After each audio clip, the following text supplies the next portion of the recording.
Anytime I can perform outdoors and in any kind of nature is my favorite way to perform. I like to throw things really high.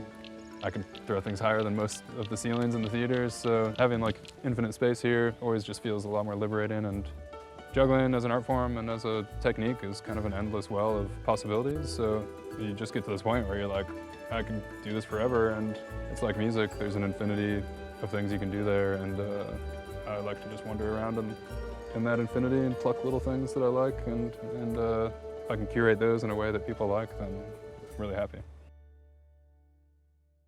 So I was going to school in Iowa City at the University of Iowa, and I had that moment, the come to juggling moment, where I just started getting really into juggling. And while I was in school, I went to study abroad in India, and I just wanted to go somewhere that was completely different.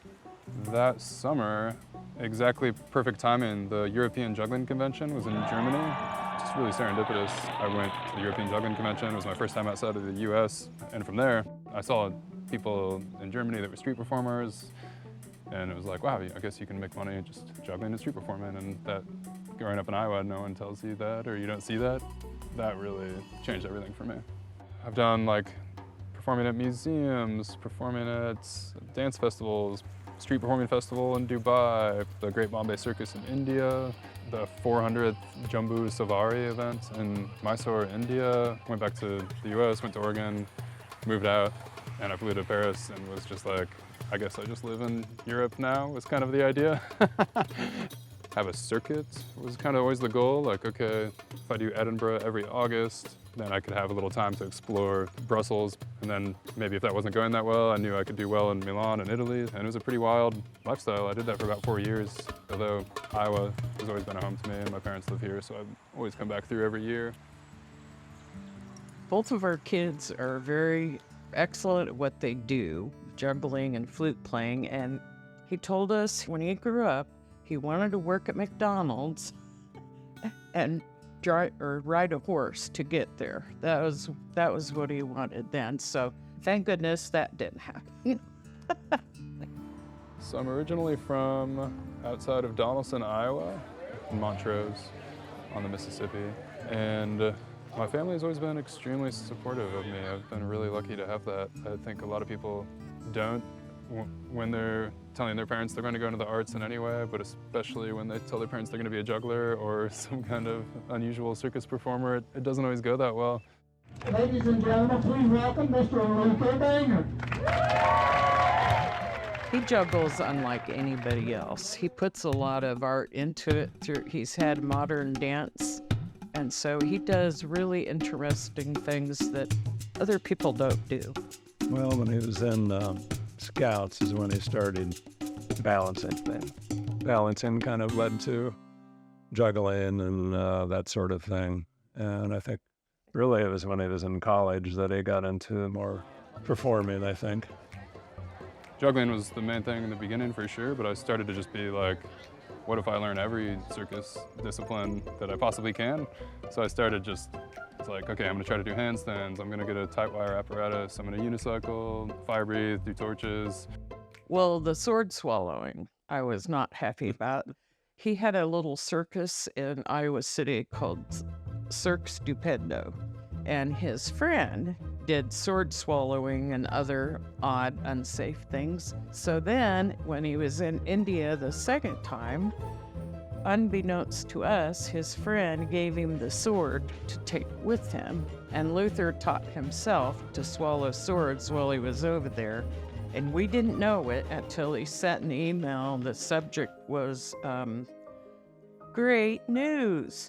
And then in the message it said, for me anyhow. When I first started juggling, there was a part of it almost immediately I was like, I'm gonna try to do a world record sometime.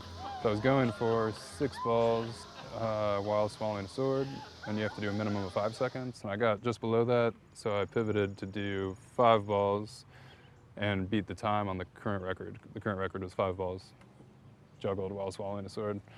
And I got that. Technically, I tied the record, so I have the record for most things juggled while sword swallowing, but it's shared with Space Cowboy, another sword swallower. I could not watch that. People were going, I wouldn't look. but he doesn't swallow swords anymore, so far as I know. So I've had a history of always coming back probably at least once a year just to see my parents and family. But the time I came back for the longest as an adult, most recently, was during the pandemic.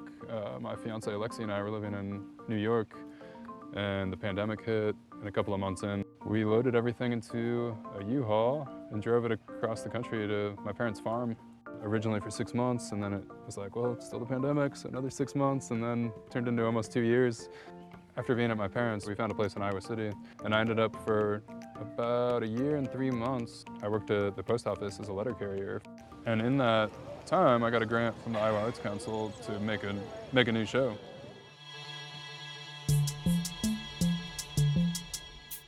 The whole idea of distillations for me was trying to kind of work with dimensionality in juggling and finding ways to make things that are big be small at the same time and things that are small be big at the same time.